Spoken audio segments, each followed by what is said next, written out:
Bonjour à toutes et à tous. Alors aujourd'hui, une vidéo synthétique. On va découvrir plusieurs fonctions. On va apprendre à les construire et on va aussi regarder euh, un petit peu mieux comment elles sont construites, c'est-à-dire les positions d'une fonction par rapport à une autre, ce qu'on appelle les positions relatives. Alors, on va commencer très simplement. On va commencer avec la fonction racine carrée. Donc vous connaissez la fonction racine carrée, c'est la fonction qui a x associé racine carrée de x. Et puis nous, ce qu'on va faire, c'est qu'on va calculer quelques valeurs. L'image de 1 par f de 1 c'est racine de 1, ça fait 1. Donc vous voyez ici, c'est pour ça que quand j'ai construit ma fonction, ici il y a 1, l'image de 1 par f, eh bien c'est racine carrée de 1 qui vaut 1. La fonction ici, je la nomme CF, C indice f, c'est la courbe représentative de f. Voici pour ma fonction racine carrée. Alors si je calcule f de 4 c'est racine de 4 et racine carrée de 4, vous savez que ça fait 2. Donc l'image de 4, vous le voyez ici, tout simplement c'est 2. Je trace un point ici, racine carrée de 0, f de 0, vous le connaissez, hein, f de 0 c'est racine de 0, ça vaut 0, ça vous donne un autre point ici, et je peux donc tracer ma fonction point par point comme ceci, et vous avez construit la fonction racine carrée. Voilà comment on fait pour la construire. Évidemment, vous savez que la racine carrée n'est pas définie pour x négatif, donc ici, il n'y a pas de courbe, c'est normal. D'accord? La fonction racine carrée, vous ne pouvez pas calculer la racine carrée d'un nombre négatif, raison pour laquelle ici, il n'y a pas de courbe. Alors ici, on va regarder une fonction très connue, c'est la fonction inverse. Alors la fonction inverse, elle a une particularité, l'image de 0 n'existe pas. 1 sur 0, c'est interdit, 0 est une valeur interdite. L'ensemble de définition de cette fonction, c'est R, privé de 0, c'est-à-dire R étoile.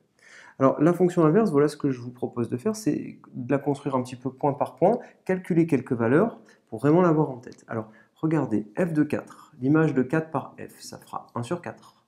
1 sur 4, c'est 0,25. L'image de 4 par f, vous le voyez, c'est à peu près ici 0,25. Si je calcule f de 2, l'image de 2, c'est 1 demi. L'image de 2, 1 demi, et vous le voyez ici. Donc f de 2, hop, je construis l'image de 2 par f, et l'image de 2 par f, c'est 1 demi, c'est ici. f de 1, alors f de 1, eh bien évidemment, c'est 1 sur 1, et 1 sur 1, ça fait 1. Donc l'image de 1, c'est 1, tout simplement. Et là où vraiment il faut essayer de comprendre bien les choses, c'est quand vous voulez calculer l'image de 1 demi.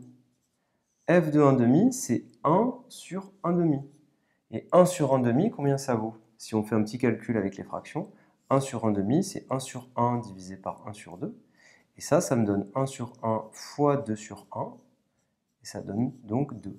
Et comme le dit le nom inverse, la fonction inverse, qu'est-ce qu'elle fait? Elle inverse. Donc 1 sur 2, bien l'image de 1 sur 2, c'est 2. L'image de 2, c'est 1 sur 2. On inverse, c'est un petit peu ça l'idée. Donc l'image de 1 demi par f, vous le voyez ici, l'image de 1 demi qui est ici par f de 1 demi, le résultat c'est 2. f de 1 demi, 2. Ainsi, vous avez tracé point par point les valeurs. Et donc, vous pouvez tracer la fonction inverse. Elle a une allure comme ceci. On continue, on continue. Donc là, je l'ai fait comme j'ai pu, parce qu'on est au tableau. Mais vous avez donc toutes les images de la fonction inverse pour x strictement positif. On va faire exactement la même chose pour les x négatifs.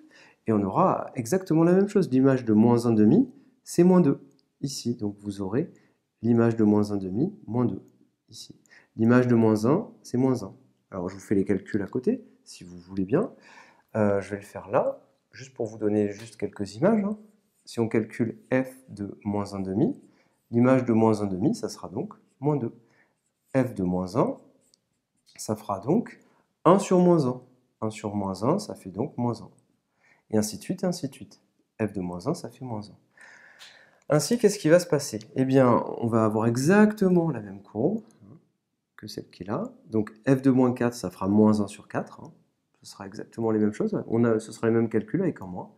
f de moins 4, ça fera moins 1 sur 4. Et là, ce qui va se passer, c'est que tout simplement, je vais pouvoir tracer ma fonction.